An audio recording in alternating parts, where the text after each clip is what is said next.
Unless you're Indigenous, we all come from somewhere else. Migrants to Mosman shares the stories of some of those that came from somewhere else and settled to start a new life in Mosman. I came from Jerusalem, Palestine. And I was born in Rome. Georges Parmentier was born in Moucron in the south of Belgium. I was born in Montelundo. Reading in England. Small town called Guntur. And I was born in Eritrea. I'm born in Montreal in Canada. Berlin, Germany. China. Cyprus. Belgrade in Serbia. Devon in the United Kingdom.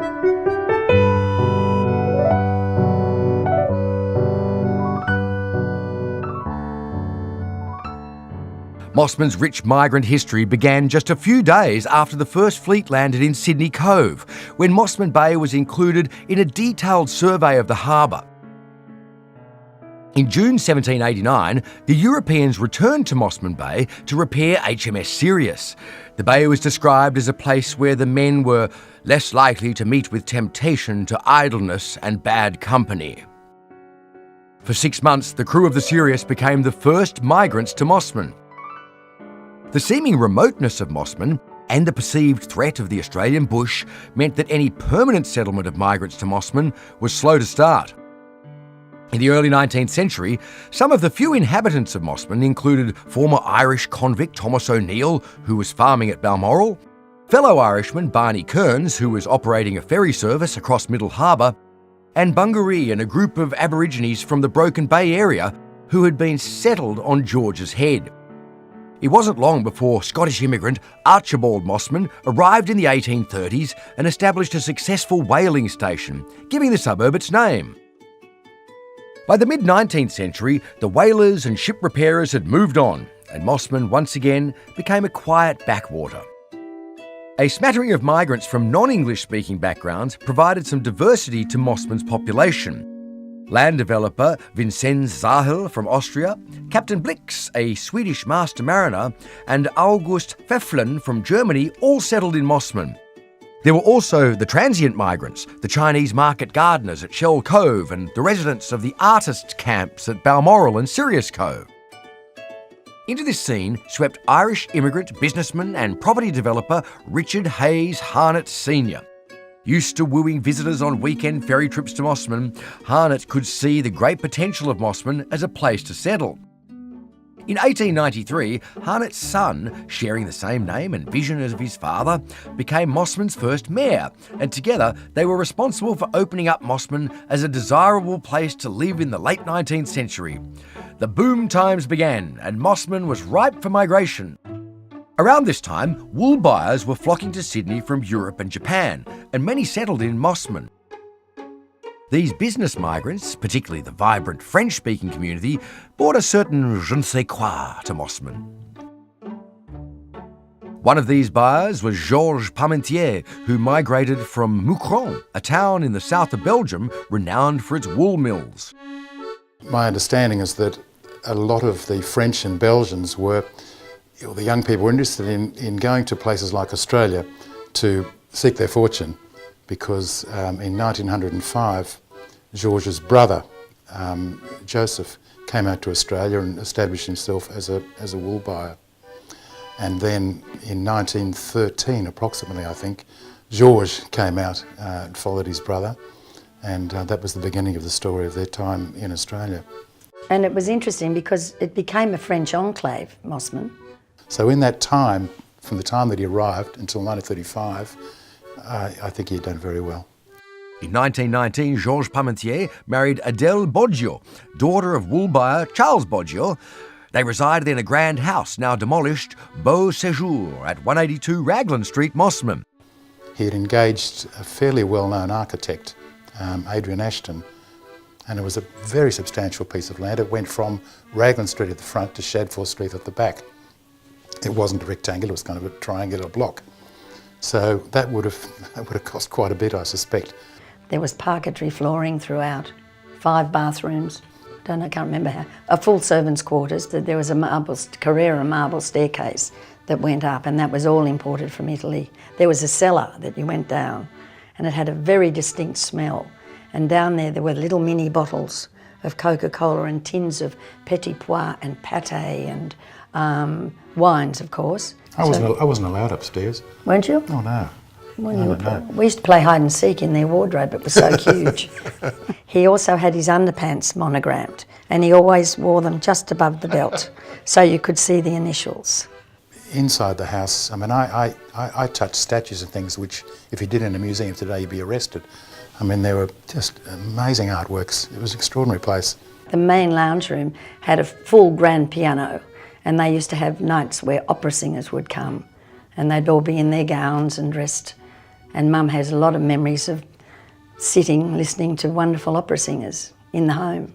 A lot of it was the French community, but those nights, I think there was a pretty good cross-section. But the French were always the Decivers and the Playusts and the Lamarans and the Lieutenants. They were always around, I think.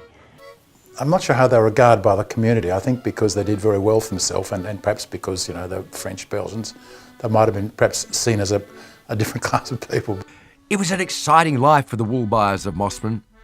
He would spend half the year, he'd go to France and he would stay at the Hotel Meurice. And his apartment was next door to Salvador Dali's, and he took my husband and I. They had an adjoining door. Took my husband and I in once, and in the middle of Dali's living room was a bathtub. Yeah, I reckon there were perks. I don't think it was all business. No, oh God, no. They had a wonderful time. They took the families. They could afford to have a nanny and a governess, so they still had their schooling going on the ship, and while they were away. We know that when he was visiting Salvador Dali... Oh, the painting. Dali did a painting of him. A portrait. So... Oh, we know where that went. Well, I don't. It went to one of his lady friends. Well, there we are. In 1982, almost 70 years after arriving in Mosman, Georges Parmentier passed away. So he literally died with a glass of Dubonnet in his hand. Great way to go. Yeah, I think he would have been happy with that. After the stock market crash of the 1920s and the Great Depression, migration slowed until the 1930s, when, in 1938, the Australian government, supported by the opposition, began accepting refugees from Hitler's Europe.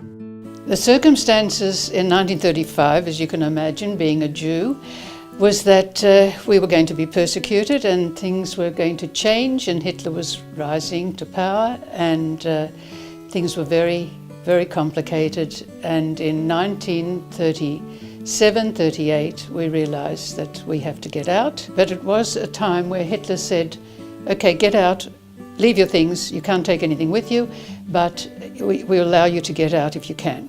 We knew we had left our family, which was two grandmothers, and they were only in their 50s, and a young aunt who was only in her early 20s, and said, we will send you visas as soon as we know where we land.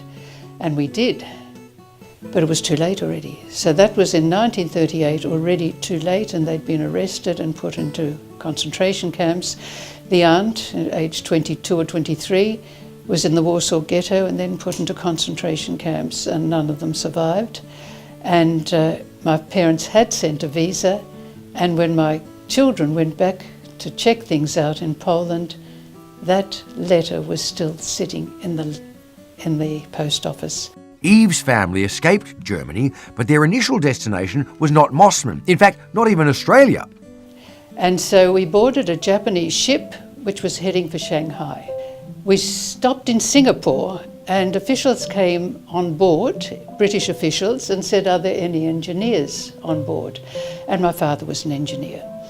We're building an aerodrome, as they called it. Would you be able to assist us with this construction? Well, he said yes, and we got off, and we were in Singapore then for 2 years, and my father had a wonderful position, and it was a wonderful life for us refugees. Mosman was also welcoming refugees.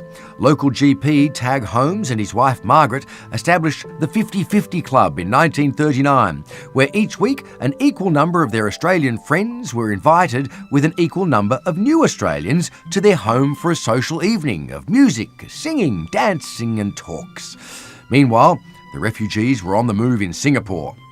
After 2 years, we were rounded up, and there were a group of about 200 of us refugees, mainly from Austria and from Germany. And the British rounded us up and said, we're going to ship you out. as enemy aliens because the Japanese are coming into the war. And so we were put on, would you believe, the Queen Mary, the ship, which was then turned around in Australia as a troop carrier, and we were sent to what we knew nothing about, Australia. With the outbreak of the Second World War, previously accepted migrants, Germans, Italians, Japanese and Hungarians, were interned or kept under police surveillance. We were under guard. We were taken to an internment camp in Tatura near Shepparton in Victoria. The situation was that they were actually detained for 2 years. My parents decided to send me to a children's home in Melbourne, a Jewish children's home from the Jewish Welfare Organisation.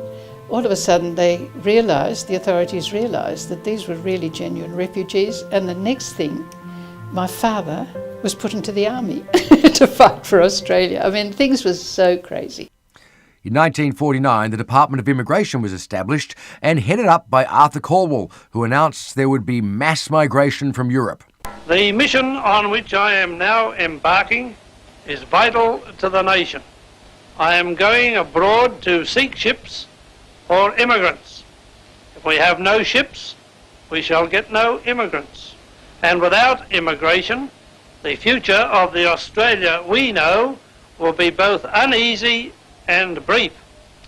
As a nation, we shall not survive. Give me the ships, and I will guarantee to load them with the right type of our future Australian.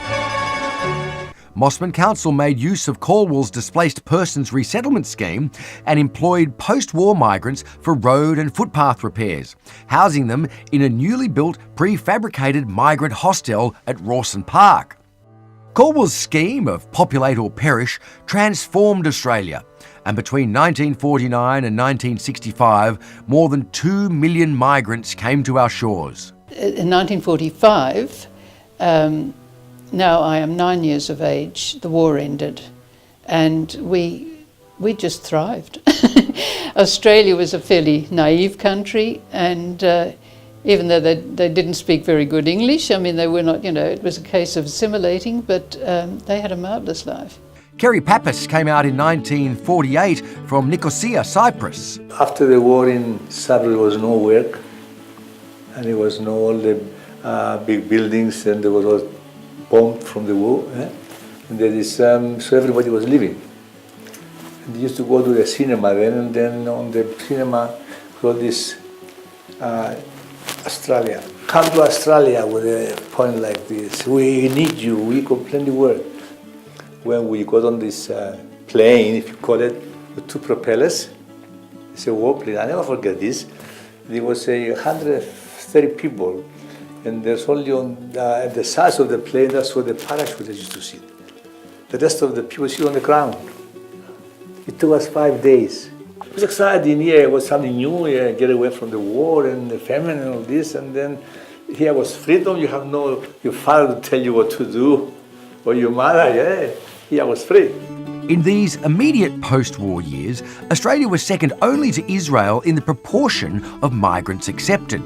At the time, Palestinians were being forced to migrate. One of my earliest memories is actually witnessing the terrorist attack of the King David Hotel in Jerusalem. We were stopped at barriers just before the King David Hotel, and suddenly the whole building collapsed in front of my eye. And my memory of it was that my sister, who was sitting in the back seat, started to laugh hysterically, and I began to cry. And I still have that very vivid memory of that. And one day, tanks rolled down our street with a loud hailer to say, "You've got to leave your property, otherwise you'll be shot." And so they started to organise convoys for Palestinian Arabs to leave their homes and their towns. And we drove through the night, through the desert, because of course it's cooler. We left Port Said very late at night. It was lots of lights, lots of activities. And my aunt, my mother's half-sister, gave me this ring as a present, and I've still got it. That's the only thing I have from Palestine. We were met at the boat by my uncle and his family. He was living in a big house, very sadly no longer there in Cremorne. And we actually lived in the ballroom. The house was so big it had a ballroom, and Mum and Dad slept on the band area, and we slept on mattresses on the floor in the ballroom. We became stateless refugees because there was no longer a Palestine. The second wave of post-war migrants arrived in the 1950s and 60s, seeking employment and better living conditions. Many Greeks and Italians, and by this stage Chinese too, came from rural towns. When they first arrived, their farming skills were put to use as market gardeners and cane cutters. For them, it was an opportunity to create a better life for themselves, because looking back at through their history about what they were doing in China, they were market gardeners, very poor, and my mother talks about the times that were growing up in her era, that food was short and it was always sort of going sort of hungry. Whereas when they came to Australia, they had the opportunity to make their own wealth and basically create a better future for themselves and for us. I came for 3 years. When I came back to Sydney, I got a job in a delicatessen at the Quay, and then I worked there for a couple of years. And then one of my friends, he was a waiter. I used to work at this place called in York Street. I was making only about £10 a week, and he was making 30, 35. And I said, he says to me, I'm a waiter. I said, can I get a job there? Slowly, I got a job in there, and then I never looked back. It was the best time of my life I had there. Family businesses were a common feature of their migration experience, and milk bars, greengrocers, fishmongers, delicatessens, restaurants and bootmakers were all run by migrants in Mosman. Wesley Lu's parents came out from China to find a better life. They worked hard and eventually opened Lu's restaurant in Mosman. My family came to Australia. They went to Goulburn to work in a Chinese restaurant, which was called the Kentucky Lounge. I believe that is still operating today. My father came out in about 1951 to get some money and to presumably just to set up a house. Then my mother came out afterwards to start family life in Australia. When my parents came to Sydney, they opened up of all things, a fish and chip shop in Annandale. When my parents moved from Annandale to Mosman, they started their own Chinese restaurant in Mosman. They operated the restaurant on their own because my father was the cook, my mother did the waitressing and the serving in the restaurant. The restaurant opened in 1966. I don't recall there were many other restaurants in the area, because I do recall people ring up and say that they wanted a whole dinner to be prepared, and they brought saucepans in, so they brought them into the kitchen, and as the food was prepared, just put them into the saucepan, and people would take them away in their own saucepans. But that was something that I didn't think was anything out of the ordinary. But looking back now, I don't think anyone does that these days. When my parents moved from 692 down the road to 639 Wiltshire Road, the new restaurant that they started had wallpaper, had tablecloths and sort of dimmable lights. So the whole restaurant was, I suppose, a bit more upmarket than what the first one was. By this time, Australia's White Australia policy was coming to an end. There were still challenges for the Lus, but the restaurant was thriving, and so were the children. My parents spoke basic English. I suppose it was enough to get them by, to deal with customers. And as we were growing up, we sort of interpreted most of the stuff for my parents. Being under 10, I didn't really sort of notice any differences. But looking at the old school photos, it was sort of easier to pick my photo out of the class photos, because I was the only Asian in the class photo, because even back then there was not much of a Chinese community in the Mosman, the lower North Shore area. But for myself, growing up in Mosman, I just didn't really see any difference in being other than part of the local Mosman community. Albert Pinelli came from the rural community of Montelungo in Tuscany. His uncle, Luigi Pinelli, was the first one of the family to come to Australia in 1938. Albert's father migrated in 1950 with his cousin and soon realised if they were industrious and hard-working in their new country, success and their family would follow. My dad sent for me and he said, well, you're going. Your mother will follow when we accumulate the necessary finances to follow. I left Italy in 1953. My mum gave me a note, A4 note of rules of what to do and what not to do. And my mum had put a pocket in all my singlets, and that note was always next to my heart. After a year at school, I could get by with English. I left school and I started working full-time at Crow's Nest. There was a fruit shop near five ways. My father at that time was working in the Mater Hospital, and he worked for the veganers. The veganer lived in Mosman, and my dad used to work there weekends doing the gardens. Well, it was a busy time, but my brother at the time, he'd worked in there as well. And my brother was an apprentice mechanic. At night time, he was an usher at the North Sydney cinema, Orpheum, owned by Bob Regana and his family. Italians have always been eager to own houses and have been willing to make great sacrifices to do so. But we had to get a house because Mum and sister were coming. So we ended up, we'd look around Speed Junction in real estate agents' offices till we found one, a weatherboard house, £1,250. We haggled and we got it down to 1,100 something. That was in Bardwell Road, Mosman. Mosman was a bit of the backwater, so to speak, and properties were cheaper. Mosman was the place to live for the Pinelli family, and with Albert's sister Irma marrying local fruiterer Matthew Arena, Mosman conveniently became the place to work for Albert too. Because he didn't really know a lot of people around Mosman, he said, well, when I buy the fruit shop, I want you to come and work for me. Mosman was very sort of primitive in a way. You do build up customers. Building up customers is very easy.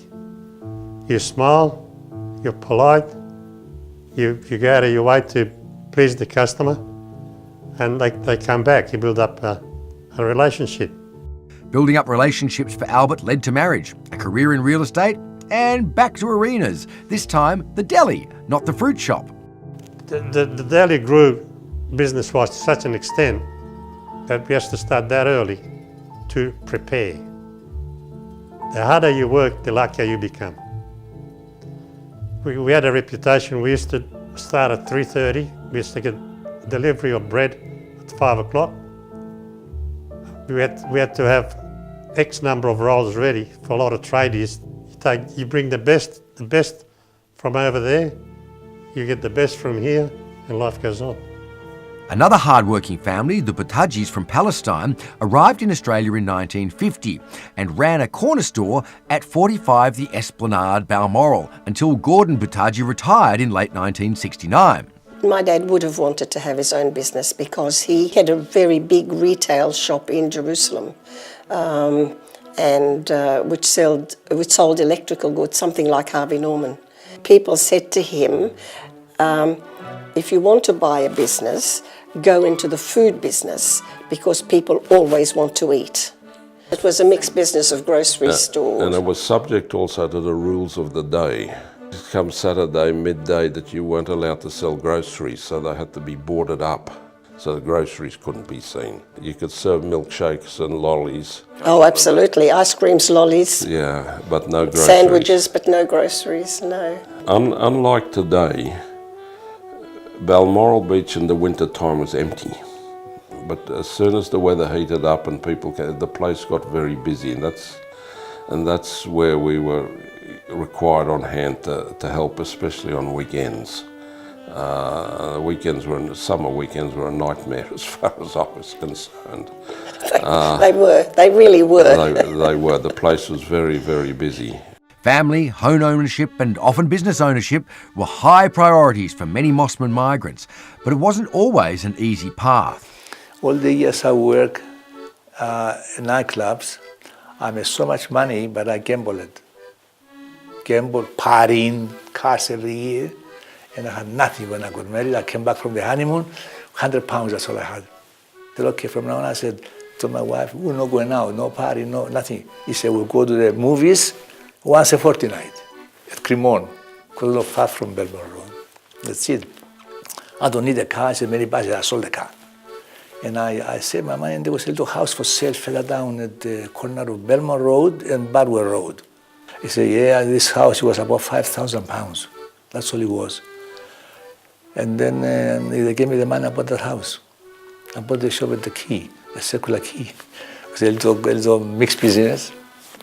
And from then on, I went on and I bought another shop further out, and then more another shop later on. And I met this Jewish fella, a friend of mine. He says to me, you Greeks, he says to me, you're stupid. I said, why?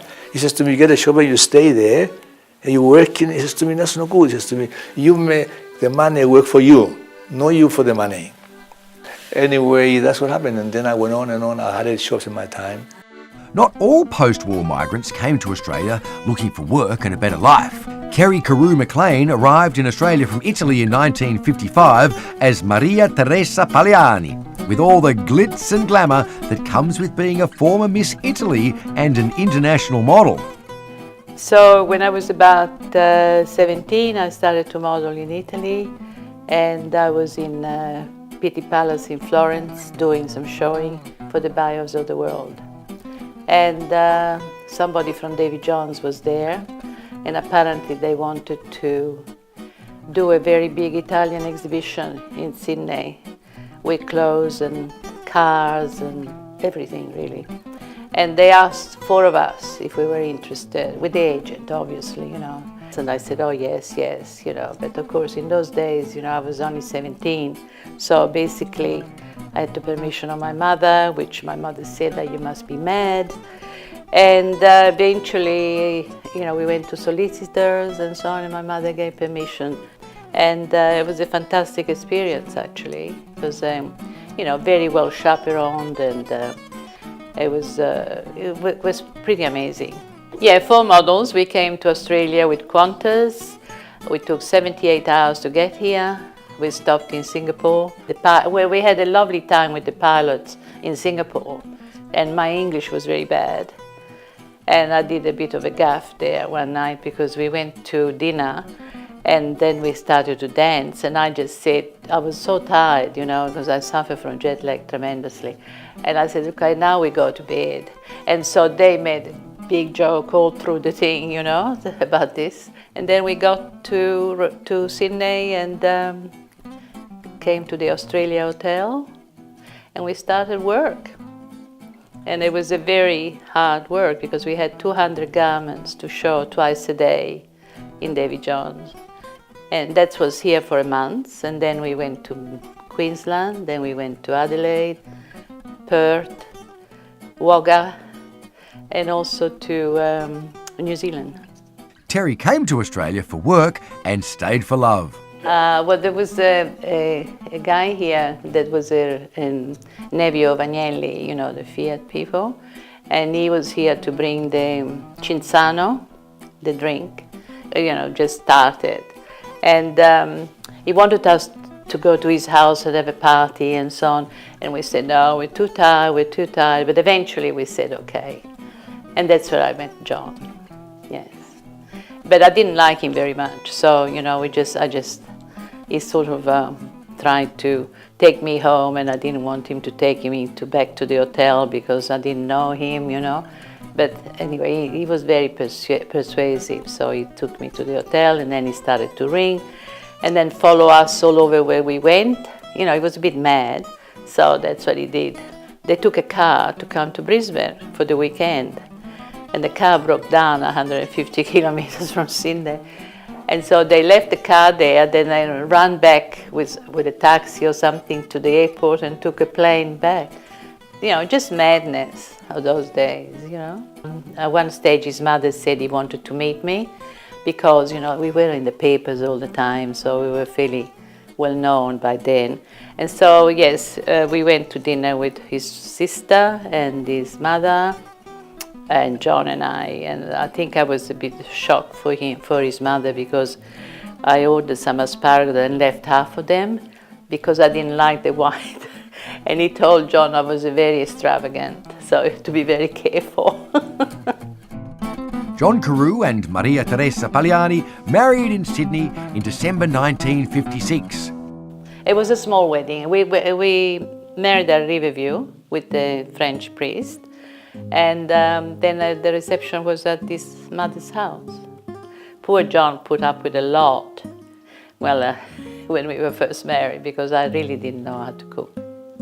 After the first year of marriage in Melbourne, the newlyweds, with their new baby, headed back to Sydney, first Queenscliff and eventually Mosman. Well, from Queenscliff, we came to Mosman quite often, and I quite liked the atmosphere, although there wasn't very much atmosphere compared to today. It was very expensive, and he was the sort of person that had to have cash to buy everything. So we actually didn't buy a house for 8 years. But, and then of course, the children grew up, and then in 1975, John had a heart attack and died suddenly. Some years later I met Joe, but somehow, he was such a great man that things happened, and we got married in 1980. And he was one of the greats of Mosman, by the way, in painting. Terry stayed in the fashion world and stayed in Mosman. And then in 1987, 88, I opened the Benetton shop in Mosman. We had to have everything from Italy. It was terribly expensive. We had to pay for all the things coming from Italy in advance. So, and then of course there was the big stock market fall, and you could see immediately what happened. People weren't buying anything much. So I enjoyed Balmoral. I enjoy the shops now, I enjoy the via vai of this place. In the early 1970s, with a Labor government elected, a policy of multiculturalism meant migrants were to be chosen according to personal and social attributes and occupational group rather than country of origin. Alessandra Pucci was born in Eritrea to Italian parents, and after her schooling returned to Italy to go to university before coming to Australia in 1970. My father was a journalist. He had founded an Italian newspaper, because at the time there were many Italians, not only in Eritrea but all along the Middle East. Ethiopia, which was the biggest country next to it, took over. My father, who had been in his papers, he had been going for the independence of Eritrea from Ethiopia. He was given 48 hours to leave. Alex was already studying in Italy, and soon her husband Gino Pucci would be encouraging her to come to Australia and settle in Mosman. There was a visiting Australian fellow, Jane Blundell, and so she spoke a lot about Australia, fantastic country, blah, blah. And so my husband was enticed. And he said, why don't we go? And she managed to get him a contract for 2 seasons. When the job was over, he said, I like the country, I like to stay. And I wasn't convinced at all. And eventually I decided that Australia was better. He set up his own company, and he called it with his own name, the Gino Pucci Company. And he designed and he set up a factory to make handbags and shoes. So the very first day we were in Sydney, he took us to Balmoral Island, and my husband turned to me and he said, I want to live here. Alex's husband Gino was an entrepreneur in the fashion world, whereas Alex, who had studied pharmaceutical chemistry and genetics in Italy, had more difficulty finding a job. And I did apply, and I had 200 responses, all negative. No one wanted to employ me. So I decided to go, from the bottom, and I found a job as a technician in a pathology lab. And when I demonstrated that I knew what I was doing, I could get a job as a research assistant at Sydney University. And when I did that, that professor said, look, realistically, with your Italian degrees, you're not going to go anywhere. And you better do a PhD here. And I did. Alex went from strength to strength, creating the first biotechnology company in Australia in 1981. And when I was in the States, I saw the very, very beginning of the biotech industry there. And it was so exciting that I came back and I said, I'm going to do it in Australia. And I got some initial funding from my husband and a friend of his. And then I went to and I set up a really advanced laboratory. And then I went to the government and I said, look, I've done my bit. Now it's up to you. And they were very generous, actually. They were very, very generous. And they funded me for the next 5 years. The accolades continued for Alex, and so does her researching and writing on topical scientific issues. So 86 was Businesswoman of the Year. 87, I became an officer of the Republic of Italy. And 88 was the officer of Australia. After that, I became being a director, a non-executive director on a number of different companies. One of these companies was the Sydney IVF company. It's a fertility company. And it's relevant because this book contains the story of that. Government policy and world events continued to shape migration in the 1970s and 80s, with less emphasis on family reunions and more emphasis on skilled and business migrants. Growing up in Montreal, food and cooking were strong influences for Serge Dansereau, owner and head chef at the Bathers Pavilion at Balmoral Beach. We always had a huge garden. My father was an amazing gardener. My mom was the cook of the family. She would cook the meal. My grandmother was used to be like a caterer. She used to work in lumberjack camp with a team of men. She was a big influence in my life as far as cooking also, because she kind of cooked in a semi-professional way. And so there was, I had an uncle that was a professional chef, and he was one of the famous chefs in Canada that used to run in big hotels. And I got my first job through him, and I got employed there as a kitchen hand, so washing pots and pans. And I had never came in contact with other nationality, and it was very French-Canadian where I was. And suddenly there was a Haitian that came from Haiti that used to do lots of the kitchen hand, the washing in the pots and all that. There was Swiss chef, there was French chef, there was Italian waiters, it was fantastic, it was German, it was all those different nationalities. And I got not only the bug of working in the kitchen, I loved the environment, but also the fact that all those people came from somewhere else. And eventually the head chef said to me, why don't you go to cooking school? You know, because he could see that I was really enjoying it. And I applied to the best cooking school in Montreal, and I got accepted. When I graduated, then they gave me a job, which was a funny title, but it was called Chef on Ice. And Chef on Ice meaning that you were a bit like a person that would help anywhere that they needed. So we had 7 hotels in our district. I would go from Sherbrooke to Quebec City to Cornwall to Ottawa. You know, after doing that for 3, 4, 5 years, I decided that maybe it was time to take a different direction, you know. And I let a few people know that I was kind of ready to take a posting overseas. Eventually the phone call came in and they say, Sydney, Australia.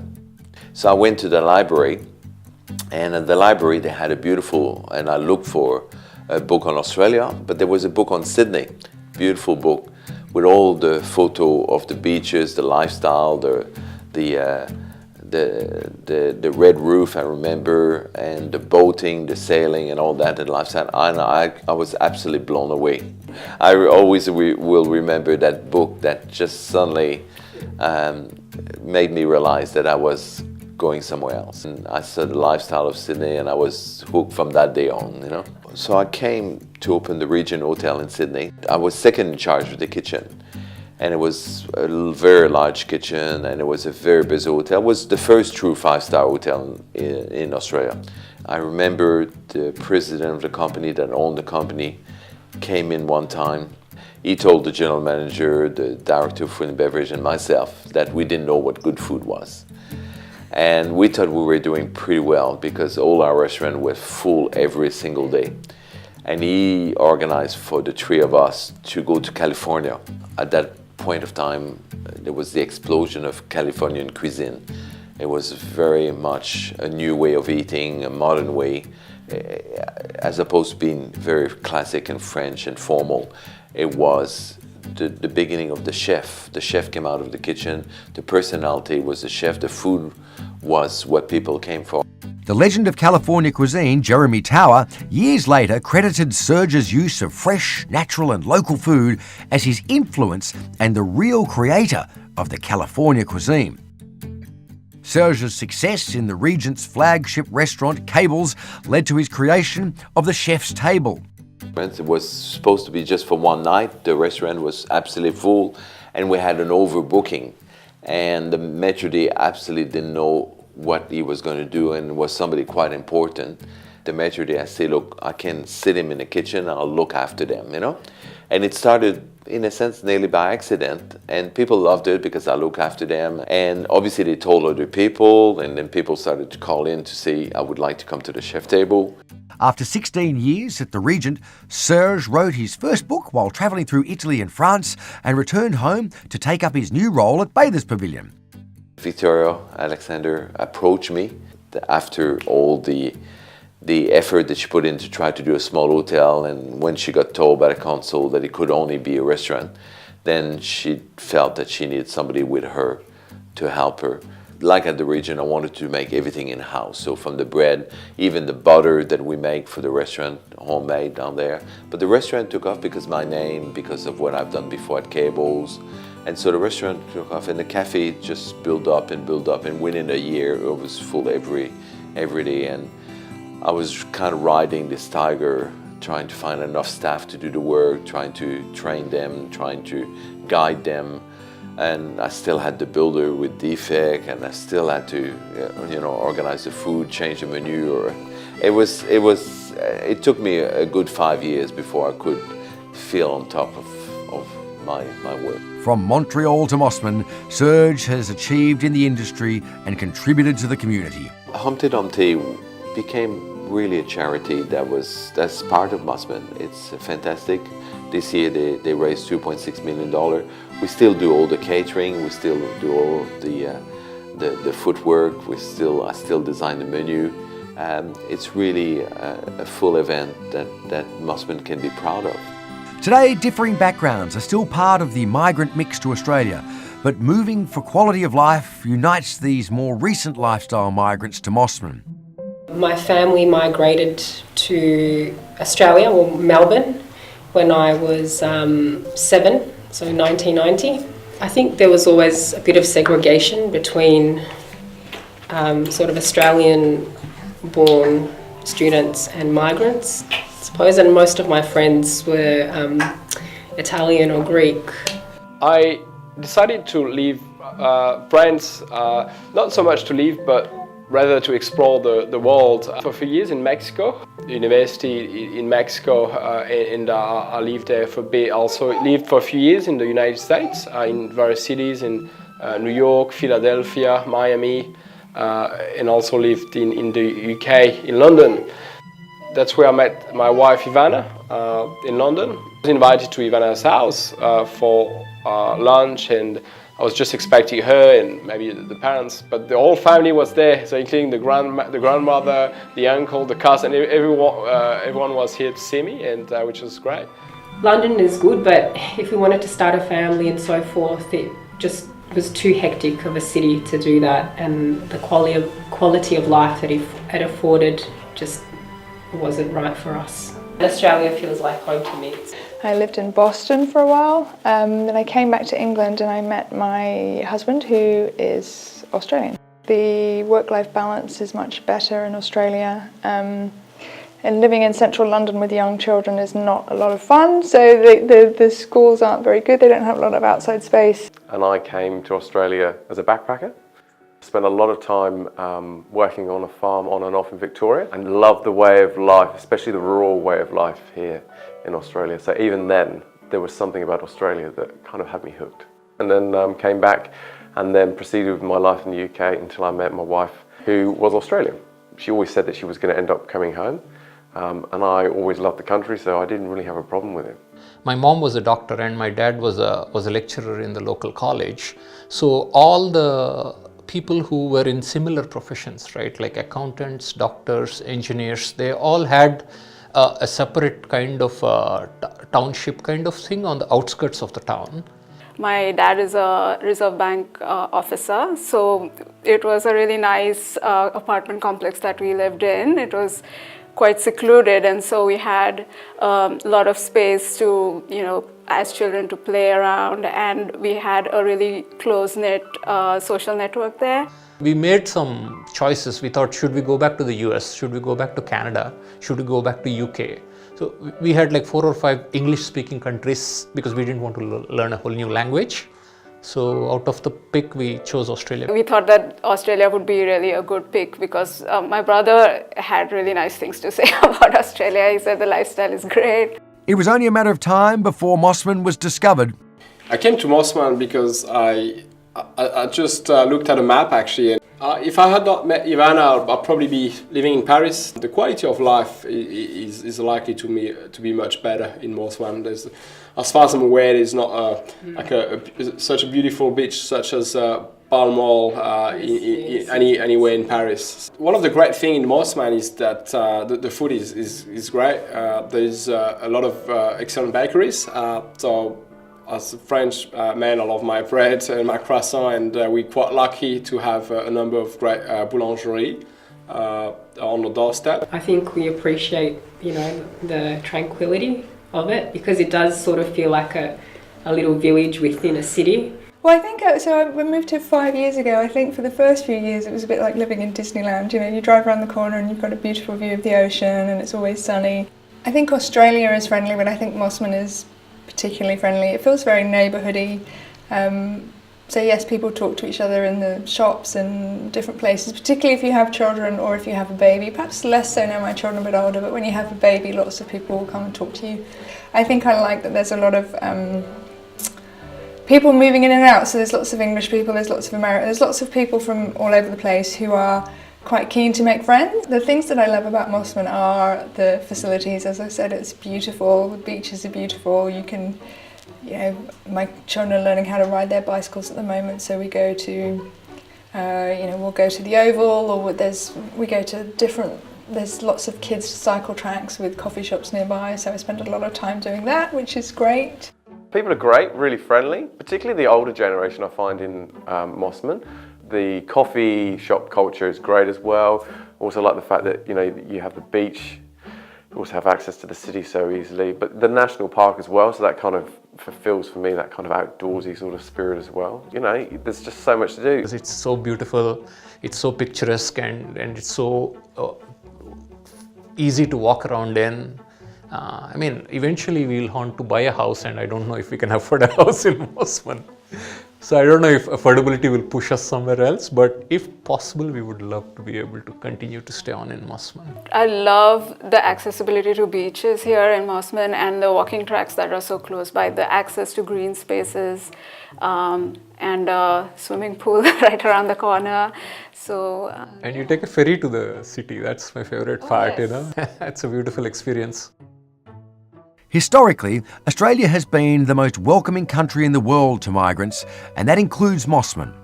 Long may it last. I'm very much part of Mosman. Well, I do enjoy everything about Mosman. Mum and Dad loved being here. It was peaceful. The wonderful opportunity. I mean, we're very lucky, really, in Mosman. We came into a great area. We couldn't do any better than that. There's nowhere better than Mosman. Yeah, we love Mosman. It'd be great if the real estate was a bit cheaper, but other than that, that's probably the only downside that I can find. I don't see why I'd live anywhere else. Mosman is probably one of my favorite places that I've lived in all my life.